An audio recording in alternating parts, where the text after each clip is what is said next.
오늘 말씀은 구약성경 미가서의 말씀 1장과 2장, 지난 수요일까지는 요나서의 말씀 배웠는데요. 오늘 미가서의 말씀 함께 보도록 하겠습니다. 1장과 2장입니다. 구약성경 1291쪽 또는 90쪽인데요. 1290쪽, 1291쪽 이렇게 구약성경에 보시면 되겠습니다. 미가입니다. 미가. 몇 구절 표시를 하시면 좋을 것 같습니다. 1절, 1장 1절과 5절, 1장 1절과 5절, 그리고 8절 9절, 8절 9절, 그리고 13절, 13절, 16절 말씀, 16절 말씀, 그리고 2장의 1절과 3절, 2장의 1절과 3절, 7절, 그리고 10절, 11절, 12절, 13절까지 이렇게 하시면 좋을 것 같습니다. 10절부터 마지막 13절까지. 우리 지난 수요일에는 까지 요나의 말씀을 요나 이야기는 이렇게 스토리가 있으니까 되게 재미있죠. 이렇게 물에 빠지기도 하고 도망가기도 하고 또 회개기도 하면서 다시 또 육지에 토하게 되니까 또 다시 가서 이제 사흘길을 하루길만 돌면서 40일 지나면 망할 것이다 이렇게 했는데 하나님께서 또 구원해 주시니까 화를 내고 성을 낸 그 선지자의 모습을 보면서 참 선지자도 이런 선지자도 있구나 이렇게 생각이 되기도 합니다. 그리고 또 보면은 그래도 또 어떻게 생각하면 우리보다 낫다는 것을 우리가 또 생각하게 되고 나도 이런 부분도 있는데 이렇게 또 생각을 하면서 위로를 받기도 합니다. 오늘은 이어서 미가의 말씀을 보도록 하는데요. 미가라고 하는 이름의 뜻은 미가 이렇게 되어 있긴 하지만 학자들은 미가야 이렇게 보고 있습니다. 그래서 야자는 보통 구약 성경에서 하나님 여호와를 뜻하거든요. 그래서 미가란 뜻은 미가야라고 하는 것은 하나님과 같은 분이 누구냐 이런 뜻입니다. 미가야라고 봤을 때 하나님과 같은 분이 누구냐 이렇게 뭐뭐와 같은 자가 누구냐 이렇게 하나님과 같은 분은 없다라고 하는 말씀이죠. 그래서 그렇게 말씀 생각하면 되고 미가 전체의 주제는 하나님의 공의와 하나님의 공의를 생각하고 또 인자 사람의 아들 사람을 사랑하면서 겸손히 하나님과 함께 동행하며 사는 것 그것이 전체 주제입니다. 우리 6장 8절 한번 읽어볼까요? 미가서 전체에서 한 절만 찾으라 한다면 꼭 이 말씀을 기억해야겠습니다. 미가서 6장 8절의 말씀입니다. 미가서 6장 8절의 말씀 하나님께서 구하시는 것 하나님께서 우리에게 원하시는 것 이제 같이 한번 읽어봅니다. 시작. 사람아 주께서 선한 것이 무엇임을 내게 보이셨나니 여호와께서 내게 구하시는 것은 오직 정의를 행하며 인자를 사랑하며 겸손하게 내 하나님과 함께 행하는 것이 아니냐. 아멘. 다른 성경에도 그런데요. 미가서의 말씀에 보면 오늘 본문에도 그렇고 뭐뭐 할 것 아니냐 이런 표현들이 자주 등장합니다.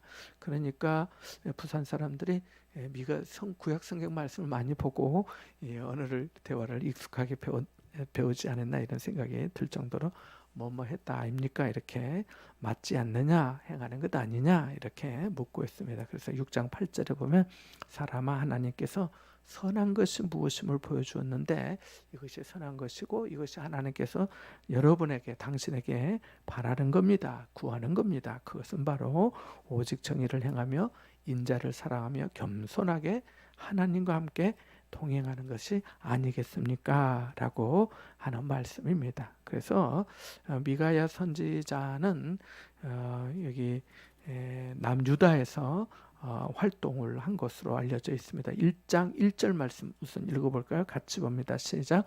유다의 왕들 요담과 아하스와 히스기야 시대에 모레셋 사람 미가에게 임한 여호와의 말씀 곧 사마리아와 예루살렘에 관한 묵시라. 아멘. 그래서 하나님의 묵시, 하나님의 계시다라고 하는 그런 말씀이지요.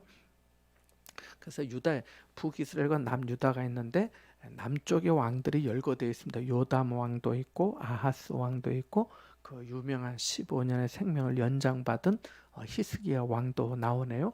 그래서 이렇게 세 왕의 통치 시기에 하나님의 말씀을 전했던 선지자가 바로 미가 선지자입니다. 그리고 또 이때에 미가 선지자만이 아니라 그 히스기야 이사야 선지자 이사야서에도 보면은 히스기야 시대에 그 히스기야 그 이사야서에 보면 히스기야 왕 때 이사야 선지자가 나오죠. 그래서 이 미가 선지자가 이사야 그리고 호세야 그다음에 미가 이렇게 다 같이 동시대에 활동했던 선지자로 알려져 있습니다. 여기서 주목되는 것은 이제 11대 왕이 요담 왕, 그다음에 12대가 아하스, 그다음에 13대가 히스기야 왕입니다. 그런데 여기에서 이 세 명의 왕들 중에 가장 악한 왕은 누구냐면 이 세 명만 두고 봤을 때요. 아하스라고 하는 왕입니다. 아하스 왕인데 요담 시대는 주전 750년부터 750년부터 시작이 되는데 아하스 왕은 그로부터 한 15년 후에 왜냐하면 미가 선지자가 이 아하스 시대가 한 16년간 통치하거든요. 그래서 그 이후로 그래서 주전 735년부터 주전 719년까지 통치를 하는데 이때도 다 미가 선지자가 활동하던 그런 시대입니다. 그런데 이 아하스 왕은 유다 왕들 중에서 손꼽히는 악하고 부패한 왕입니다. 무엇보다도 세상에 자기 아들을 우상에게 희생의 제물로 바친 왕입니다. 그러니까 아주 얼마나 우상을 섬겼으면 그랬는지 알 수 있죠. 열왕기하 한번 찾아볼까요? 열왕기하 16장 3절 말씀만 보겠습니다. 열왕기하 16장 3절 말씀 함께 보겠습니다. 열왕기하 16장 3절입니다. 열왕기하 16장 3절 구약성경 589쪽인데요. 열왕기하 16장 3절 말씀 한번 읽어보겠습니다. 그 아하스에 대한 이야기인데요. 열왕기하 16장 3절입니다. 시작. 이스라엘의 여러 왕의 길로 행하며 또 여호와께서 이스라엘 자손 앞에서 쫓아내신 이방 사람의 가증한 이 일을 따라 자기 아들을 불 가운데로 지나가게 하며 그래서 자기 아들을 불 가운데 불로 살라서 바쳤다라고 하는 그런 뜻입니다. 불 가운데 지나서 살았다는 게 아니라 불 가운데 아들이 지나는데 어떻게 살 아들이 어디 있겠습니까? 살 사람이 어디 있겠습니까? 그러니까 바로 그런 시대가 바로 이 아하스 왕 시대이기도 합니다. 그래서 당시에 유다 땅 도처에 가증한 우상이 아주 절비하게 세워지고 숭배되었던 곳이 그런 시절이 바로 그런 때였습니다. 그래서 우상을 섬기면 또 하나 동반되는 게 있는데요. 그 사회에 그 부정부패가 만연하게 되고 또 도덕적인 타락도 극심하게 됩니다. 그러니까 우상을 섬기는 그런 어떤 세대, 그런 시대에는 이것들을 아주 흔하게 아주 잘 볼 수가 있습니다. 그래서 하나님께서 이제 바로 그런 어떤 유다 땅뿐 아니라 사마리아도 말씀하고 있으니까 북이스라엘까지 거기에 대해 하나님께서 진노하시는 하나님의 심판의 메시지 그리고 또 나중에는 이제 회복의 메시지 그래서 1장부터 3장까지는 하나님의 심판에 대한 이야기라면은 4장부터 7장까지는 하나님의 구원하심과 회복의 메시지가 이 미가서 전체를 이루고 있습니다. 몇 가지 또 교훈을 중심으로 잠깐 생각해 보면 첫 번째는 하나님의 백성과 땅은 하나님의 증언을 자세히 들어야 합니다. 2절 말씀 한번 읽어보겠습니다. 2절입니다. 1장 2절입니다. 백성들아 너희는 다 들을지어다 땅과 거기에 있는 모든 것들아 자세히 들을지어다 주 여호와께서 너희에게 대하여 증언하시되 곧 주께서 성전에서 그리하실 것이니라. 아멘. 거기 밑줄을 그어놓으세요. 백성들아 너희는 다 들을지어다. 다 들으라고 말씀하고 어떻게 듣냐면 땅과 거기에 있는 모든 것들아 자세히 들으라고 말합니다. 그러니까 우리에게도 마찬가지 하나님의 말씀을 들어야 되고 또 들을 때 건성으로 듣지 말고 자세히 들어야 된다라고 하는 것을 배울 수가 있습니다. 어디서 말씀하십니까? 주께서 성전에서 증언하시고 또 일어나서 말씀하시는데 자세히 들으라라고 말씀합니다. 그러니까 하나님의 말씀을 들을 때 잘 들어야 되고 자세히 들어야 되겠다는 것을 말씀을 통해 배우게 됩니다. 그래서 하나님이 하늘 보좌에서 일어나셔서 크신 위엄과 권능으로 땅을 밟으시는데 땅이 녹고 골짜기가 불 앞에 밀초처럼 밀랍처럼 될 것이다 라고 말씀하고 또 비탈로 쏟아지는 물처럼 그렇게 하나님의 광대하심, 그 위엄과 권능의 임재하심을 이렇게 묘사하고 있습니다. 자, 그럼 이유가 뭐냐? 이 앞부분에 하나님께서 이렇게 일어나셔서 말씀하시게 되는데 죄 때문에 일어나신 겁니다. 5절 말씀 읽어보겠습니다. 5절입니다. 같이 봅니다. 이는 다 야곱의 허물로 말미암음이요 이스라엘 족속의 죄로 말미암음이라. 야곱의 허물이 무엇이냐? 사마리아가 아니냐? 유다의 산당이 무엇이냐? 예루살렘이 아니냐? 아멘. 그래서 반문하고 있는데 유다의 산당이, 유다의 핵심적인 산당이 어디 있느냐? 예루살렘에 있다는 거예요. 예루살렘에. 이 야곱의 허물이 어디에 있느냐? 사마리아 땅에 있다는 거예요. 그러니까 남유다나 북사마리아나 모두 다 하나님을 섬기고 살아야 됨에도 불구하고 하나님을 찾아야 될 백성들이 하나님을 예배할 곳에서 오히려 우상의 산당들이 즐비하게 있기 때문에 그것에 대해서 죄의 허물 때문에 하나님께서 이렇게 하신다라고 말씀하시는 겁니다. 그래서 일어나셔서 증언하고 말씀하시는데 어떻게 하시느냐? 심판의 말씀으로 말씀하십니다. 6절과 7절 한번 읽어보겠습니다. 같이 봅니다. 이러므로 내가 사마리아를 들에 무더기 같게 하고 포도심을 동산 같게 하며 또 그 돌들을 골짜기에 쏟아내리고 그 기초를 드러내며 그 새긴 우상들은 다 부서지고 그 음행의 값은 다 불살라지며 내가 그 목상들을 다 깨뜨리리니 그가 기생의 값으로 모았은즉 그것이 기생의 값으로 돌아가리라. 아멘. 그래서 첫 번째 교훈은 백성과 땅은 모두 다 하나님의 증언, 하나님의 말씀을 자세히 들어야 되고, 두 번째 교훈은 야곱의 허물과 이스라엘 족속이 죄의 원인이다라고 하는 것을 말씀해 주고 있습니다. 말씀드린 것처럼 우상의 죄 때문에 그러한 것이죠. 그러니까 우리가 알만한 사람, 해야 될 만한 사람은 해야 되잖아요. 뭐 예를 든다면 내가 부모다면은 부모로서 책임을 다해야 되는 것처럼 성도들도 마찬가지죠. 하나님 앞에 우리에게 맡겨주신 어떤 책임과 역할들을 감당하는 것이 중요하다는 거죠. 그런데 예루살렘이 우상의 자리가 되고 사마리아가 우상의 터전이 되고 한다면은 안 된다는 것이죠. 예. 그래서 바로 그러한 말씀을 말씀해주고 있고요. 또 우리가 6절, 7절 읽어보았는데 세 번째는 하나님의 말씀은 성취된다라고 하는 것입니다. 내가 사마리아를 들에 무더기 같게 한다. 그러니까 완전히 사마리아가 다 망해서 폐허가 된다라고 하는 그런 말씀 아니겠습니까? 그래서 포도를 심을 동산 같게 포도를 심을 만큼 이제 다 아무것도 없으니까 이제 일구어서 심어야 될 바로 그런 어떤 형편들을 이렇게 묘사해서 말씀해 주고 있는 것입니다. 그래서 실제로 북이스라엘 사마리아가 기원전 721년에 아수르에게 다 망하게 됩니다. 우상도 부서지고 또 불살라지고 없어지게 됩니다. 그러니까 우상이 결코 지켜주지 못한다는 것이죠. 예수님께서 뭐라 말씀하셨습니까? 누가복음 21장 33절에 보면 이렇게 말씀하셨습니다. 천지는 없어지겠으나 내 말은 없어지지 아니하리라 라고 말입니다. 천지가 없어질까요? 우리가 세상에 있는 동안 우리의 연하는 뭐 길면 70, 80, 뭐 90, 100세 시대라고 하지만은 우리는 언젠가 세상을 떠나게 됩니다. 우리가 만약에 200년을 산다면은 200년 동안 땅은 그대로 있을 거예요. 바다도 있을 거예요. 산도 그대로 있을 거예요. 물론 도시 개발을 해가지고 달라질 수도 있긴 하겠지만은 땅은 여전히 있을 거예요. 우리가 군산에 가면은 새만금 간척지가 있는데 예전에 거기 다 바다였어요. 바다였는데 다 막아가지고 여기 그 용호동의 이기대 그쪽도 그렇다고 하더라고요. 용호동 쪽도 이렇게 매립해가지고 근데 매립했지만 그 전에는 바다였죠. 근데 우리가 그 바다가 없다면 그 어쨌든 바닷속 아래도 땅이잖아요. 마찬가지인 거예요. 그래서 이 땅들은 다 있는 거예요. 근데 예수님께서는 땅이 없어지겠지만 내 말은 없어지지 않겠다라고 말씀합니다. 땅이 없어지지 않을 것을 우리는 알고 있는 거죠. 경험이나 지식을 통해서. 그러면 하나님의 말씀은 더 없어지지 않고 더 맞는 말씀인 것이죠. 그렇게 받아들여야 되는데 반대로 생각하는 거죠. 그래, 땅은 영원히 있겠고 예수님의 말씀은 지나가는 거고 별로 의미가 없어. 이렇게 생각하면 안 된다는 것이죠.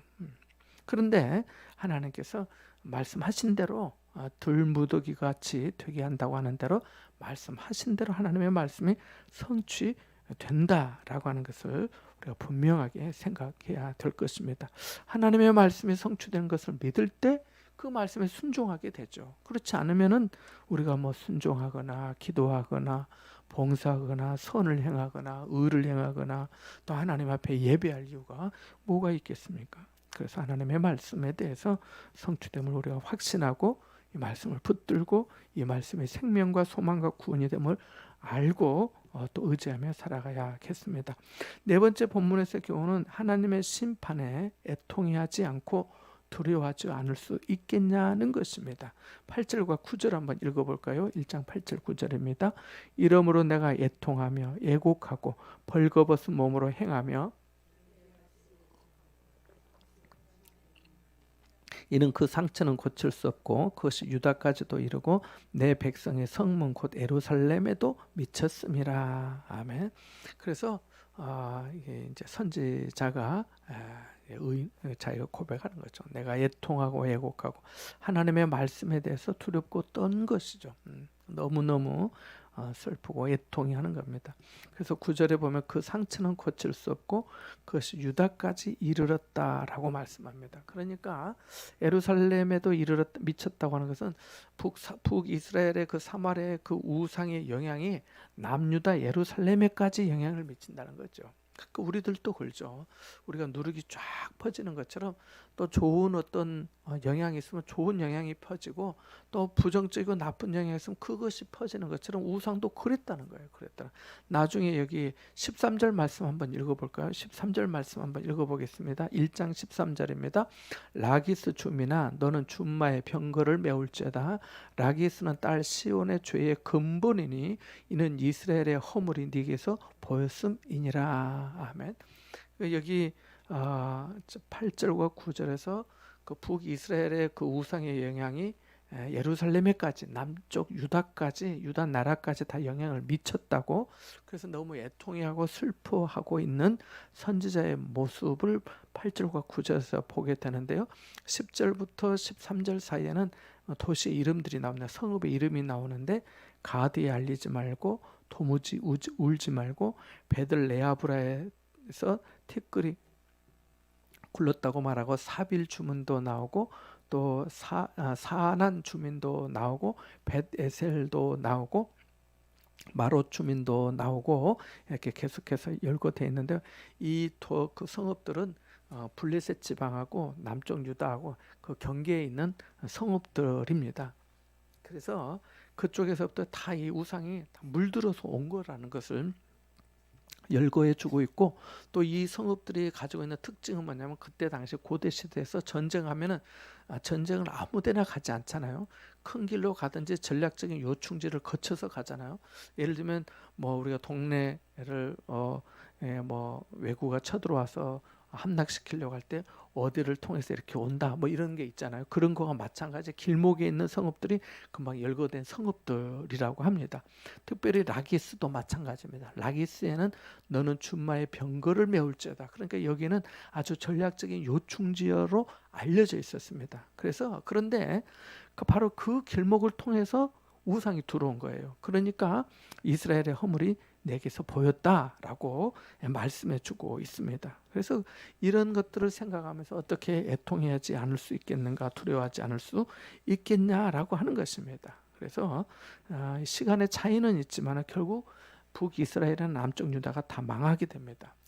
북쪽의 사마리아가 망하고 난 다음에 약 130년 후에 바벨론에 의해서 남쪽 유다 나라도 망하게 되니까요. 그래서 이 심판의 통로에 있는 이 성읍들도 이 모든 것들을 피하지 못하고 결국은 다 그런 처지에 놓이게 될 것이다 라고 하는 것을 이렇게 말씀해 주고 있습니다. 예. 그리고 또 여섯 번째 본문에서 교훈은 이방의 침략으로 유다의 성읍들도 고통을 받게 될 것이다라고 말씀합니다. 여기 14절 말씀 한번 읽어볼까요? 14절 말씀 같이 봅니다. 시작. 이러므로 너는 가드 모레셋에 작별하는 예물을 줄지어다. 악십의 집들이 이스라엘 왕들을 속이리라. 뭐 지명들이 익숙하지 않으니까 좀 어렵습니다만은 여기 1장 1절에 보면은 모레셋 사람 미가에게 이렇게 말씀합니다. 우리가 나사렛 예수 하는 것처럼 모레셋은 그 성읍 지역을 말하며 선지자의 고향을 말하는데요. 여기 가드 모레셋도 마찬가지입니다. 그래서 블레셋의 가드 지방과 모레셋에 인접해 있어서 가드 모레셋이다 이렇게 말한다고 학자들은 보고 있습니다. 그래서 거기에도 작별하는 예물을 줄지어다. 그래서 이제 거기도 떠나게 되는 거죠. 망하게 되면은 떠나게 될 수밖에 없잖아요. 바로 그런 뜻을 말씀해주고 있습니다. 그래서 악십의 집들이 이스라엘 왕들을 속일 것이다라고 하는 말씀도 거기를 믿었는데 그렇지 못하게 된다라고 하는 것을 거기가 도움이 될 줄 알았는데 도움이 안 되니까 결국은 내가 믿었는데 속았구나 이렇게 된다고 하는 그런 의미의 말씀입니다. 그래서 바로 이렇게 이방의 침략들로 유다의 성읍들도 결국은 다 고통을 받게 될 것이다 라고 말씀합니다. 우리 16절 말씀 한번 읽어볼까요? 16절입니다. 너는 내 기뻐하는 자식으로 인하여 내 머리털을 깎아 대머리 같게 할지어다. 내 머리가 크게 벗어지게 하기를 독수리 같게 할지어다. 이는 그들이 사로잡혀 너를 떠났음이라. 아멘. 그래서 사로잡혀서 너를 떠나고 네가 기뻐하는 자식으로 인하여 네 머리털을 깎아 대머리 같게 하라. 그래서 구약에서 어떤 이 머리카락은 존경과 어떤 영광을 영예와 권위를 표시하는 그런 것입니다. 그런데 머리털을 깎거나 밀거나 하는 것은 그렇지 못한 것이죠. 그렇지 못한 것, 반대죠, 반대. 영예와 어떤 권위가 아니라 또 어떤 부끄러움과 수치와 또 불명예가 되는 거죠. 그래서 바로 그런 어떤 머리털을 미는 행위가 심각한 고통이나 슬픔을 의미하고 있습니다. 그래서 결국은 사로잡히게 되고 떠나가게 되어서 바로 그렇게 될 것이다. 그래서 얼마나 대머리가 됐으면 그 독수리에게 반질반질한 것처럼 저는 돼가고 있습니다. 아무튼 이렇게 바로 그런 뜻을 말씀하고 있습니다. 자, 2장에서도 계속 이어지는 내용인데 이스라엘 백성들 가운데 앞에 1장에서는 우상에 대해서 2장에 대해서는 그들의 어떤 불의한 생활에 대해서 특별히 학대도 나옵니다. 2장 1절 한번 읽어볼까요? 같이 봅니다. 그들이 침상에서 죄를 꾀하며 악을 꾸미고 날이 밝으면 그 손에 힘이 있으므로 그것을 행하는 자는 화 있을진저. 그래서 밤새도록 침상에서 죄의 악을 꾸미고 꾀하고 그래서 손에 힘이 있으니까 그 권세를 행하는 거죠. 그래서 학대의 다른 말이 뭐 요즘에 표현이 지나치다라고 할 수도 있지만은 갑질도 그런 유형의 하나겠죠. 그래서 힘이 있는 사람이 항상 힘을 쓰면서 갑질을 하는 거죠. 그리고 힘 없는 사람은 늘 당하는 경우가 많지요. 그래서 권력을 이용한 부정축제 또는 노동이나 재산의 착취 또 악한 모의와 중상모략 이 모든 것들을 하나님께서 다 보시고 심판하실 것이다 라고 말씀합니다. 그래서 그들이 어떻게 약탈했는지 2절에 대해서 빼앗고 집들을 탐하고 차지하니 이런 말 강탈하니 이런 게 다 그런 말씀입니다. 자, 그래서 하나님이 말씀하시죠. 3절 한번 읽어봅니다. 2장 3절입니다. 그러므로 여호와의 말씀에 내가 이 족속에게 재앙을 계획하나니 너희의 목이 이에서 벗어나지 못할 것이요 또한 교만하게 다니지 못할 것이라 이는 재앙의 때임이라 하셨느니라. 아멘. 그래서 전에는 목에 힘주고 교만하게 다니면서 그 손에 있는 어떤 힘과 권세를 이용해서 악을 행하고 빼앗고 했는데 하나님께서 이제 그들에게 재앙을 내리셔서 이제는 그렇게 다니지 못할 것이다 라고 말씀합니다. 그리고 그때 조롱하는 시와 슬픈 노래를 부르게 될 것이다 라고 말씀하는데 그 노래가 4절의 내용이죠. 그가 내 백성의 산업을 옮겨 내게서 떠나게 하시며 우리 밭을 나누어 패역자에게 주시는도다 할 것이다 라고 하나님께서 빼앗아서 다른 이에게 넘겨주신다는 거죠. 이스라엘 백성들을 망하게 하셔서 바벨론의 포로로 살게 하신다라고 하는 것입니다. 그러다 보니까 5절의 말씀처럼 이제 조상들로부터 받을 만한 분깃도 없게 될 것이다. 그래서 분깃의 줄을 댈 자가 너희 중에 하나도 없을 것이다 라고 말씀합니다. 공동체에서 쫓겨나게 되고 그들이 받을 기업이나 상속할 것도 토지도 없을 것이다 라고 하는 그런 말씀입니다. 자, 하나님께서 이렇게 말씀하시는데, 자, 이런 어떤 예언들에 대해서 예언자가 예언할 때 예나 지금이나 마치 헤롯 왕이 그 세례 요한의 이 말에 대해서 좋지 못하게 생각하고 결국은 그를 죽였던 것처럼 그런 얘기가 오늘 본문에도 나옵니다. 우리 6절 말씀 2장 6절 한번 읽어볼까요? 2장 6절입니다. 같이 봅니다. 그들이 말하기를 너희는 예언하지 말라. 이것은 예언할 것이 아니거늘 욕하는 말을 그치지 아니한다 하는도다. 예언하지 말라면서 예언을 욕으로 치부하는 겁니다. 듣기 싫은 거죠. 듣기 싫은 거예요. 그래서 하지 말라고 말을 합니다. 그래서 하나님께서 말씀합니다. 7절 말씀 읽어봅니다. 너희 야곱의 족속아 어찌 이르기를 여호와의 영이 성급하시다 하겠느냐, 그의 행위가 이러하시다 하겠느냐, 나의 말이 정직하게 행하는 자에게 유익하지 아니하냐. 아멘. 그래서 사람들이 그 입을 틀어 막으려고 한 거죠. 그래도 굴복하지 않고 하나님께서 말씀하시는 거죠. 하나님의 영이 성급하신 것이 아니고 이제까지 오래 참으셨고 또 하나님께서 어떻게 하나님의 처사가 이러하시냐라고 할 수 있겠냐는 겁니다. 전혀 그러지 않고 하나님께서 하신 것은 공의롭고 정의롭고 공정하다는 것을 말씀해 주고 있습니다. 실제로 사도행전에 또 보면은 이 성령 받고 난 다음에 복음을 전하니까 사람들이 베드로 요한에게 옥에 가둬두었다가 또 내치면서 협박하고 위협했잖아요. 다시는 예수 이름으로 말하지 말라라고 말하니까 베드로와 요한이 대답하이르되 하나님 앞에서 너희의 말을 듣는 것이 하나님의 말씀을 듣는 것보다 옳은가 판단하라. 우리는 보고 들은 것을 말하지 아니할 수 없다 하니라고 말씀하였습니다. 그래서 지금도 어떤 사람들은 하나님의 복음에 대해서 말씀에 대해서 아주 참 싫어하고 또 극렬히 반대하는 경우들도 있는데 좀 그런 것은 대단히 안타깝다 이렇게 생각이 됩니다. 그래서 오늘 바로 그런 말씀들 예언하지 말라, 욕이다 이렇게 하는 경우도 있지만은 굴복하지 않고 그래도 하나님의 말씀을 전하고 있음을 보게 됩니다. 자, 또 이렇게도 말씀합니다. 죄로 더러워진 것은 안식처가 될 수 없다는 것입니다. 우리 10절 말씀 11절 한번 읽어볼까요? 이것은 너희가 쉴 것이 아니니 일어나 떠날지어다. 이는 그것이 이미 더러워졌음이니라. 그런즉 반드시 멸하리니 그 멸망이 크리라. 사람이 만일 허망하게 행하며 거짓말로 이르기를 내가 포도주와 독주에 대하여 네게 예언하리라 할 것 같으면 그 사람이 이 백성의 선지자가 되리로다. 아멘. 그래서 우리가 더러운 곳에서는 쉬지 않습니다. 마찬가지입니다. 죄로 더러워진 곳에서는 안식할 수가 없는 거죠. 위로받을 수가 없는 거죠.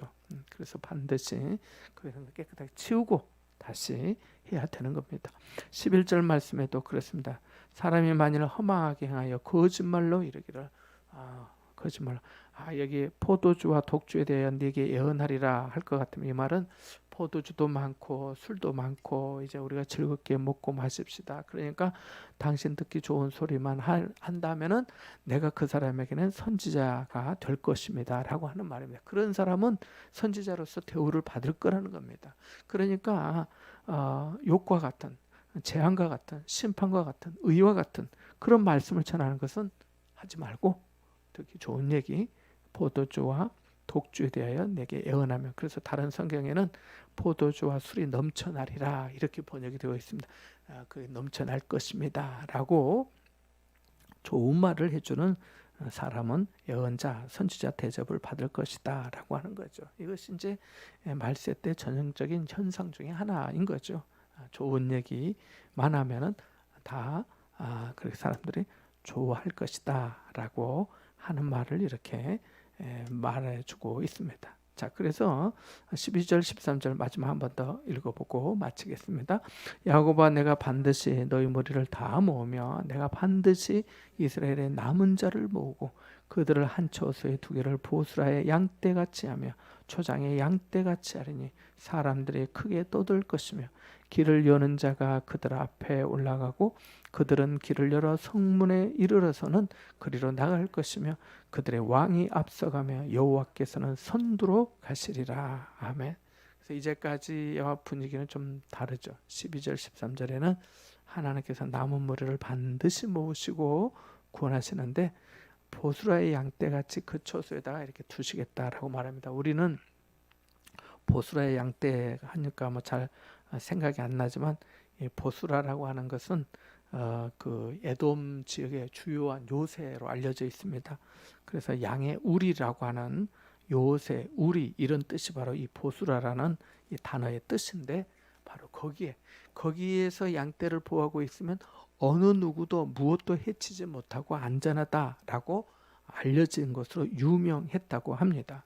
그러니까 하나님께서 그렇게 안전한 곳으로 자기 백성을 모으시고 길을 여셔서 앞장서서 인도하실 것이다 라고 말씀합니다. 그러니까 전쟁과 재앙 중에도 살아남은 사람들, 또 하나님 믿는 신앙을 지킨 신실한 사람들, 그러니까 진정한 의미에서 이스라엘의 남은 자들이지요. 그래서 궁극적으로 선한 목자이신 주님께서 인도하실 것이다. 여기 13절 길을 여는 자가 그들 앞에 올라가고 그들은 길을 열어 성문에 이르러서 그리로 나갈 것이고 그들의 왕이 앞서 가시는데 여호와께서 선두로 가실 것이다 라고 말씀합니다. 누가복음 19장 28절에 보면 예수님께서 이제 고난 받으시기 예루살렘으로 올라가시는데 성경은 이렇게 말씀합니다. 예수께서 이 말씀을 하시고 예루살렘을 향하여 앞서서 가시더라 라고 말합니다. 오늘도 마찬가지죠. 우리가 어떤 때는 삶이 지치고 힘드니까 나 혼자 사는 것 같고 나 혼자 가는 것 같고 하지만은 주님께서 앞서 가시고 주님께서 앞서 인도하시고 주님께서 예비해 주시고 이런 때 그 사람을 만났고 하니까 내가 또 이렇게 할 수가 있었구나 이렇게 되었구나 라고 하는 것들을 알게 되는 것처럼 하나님께서 우리 삶 가운데 선두로 앞서 가시는 좋으신 하나님인 줄 믿고 또 주님 따라서 끝까지 승리하는 저와 여러분 될 수 있기를 바랍니다. 우리 같이 함께 기도하기를 원합니다. 하나님의 증언을 자세히 듣게 해주십시오 라고 영적으로 민감하도록 은혜를 베풀어 주십시오 라고 기도하고 하나님 저희가 착하고 의로운 소원을 꾀하며 궁리하며 살아가도록 도와주십시오. 또 복음을 거부하고 위협하는 자에게도 담대히 전할 믿음과 용기를 주십시오. 앞서가시는 주님만을 온전히 따라갈 수 있도록 하나님 도와주세요 라고 기도하고 선교사님들과 또 새가족 초청절에 전도할 대상자분들 또님께서 예비하신 분들도 교회에 보내주시도록 제가 전도하기를 위해서도 기도하고 있고 또 하나님께서 예비하신 뭐 알지 못한 분들도 뭐 우리가 많은데 또 하나님께서 좀 그러한 분들을 좀 보내주시기를 매일 기도하고 있습니다. 같이 기도해 주시면 좋겠습니다. 같이 한번 기도합니다.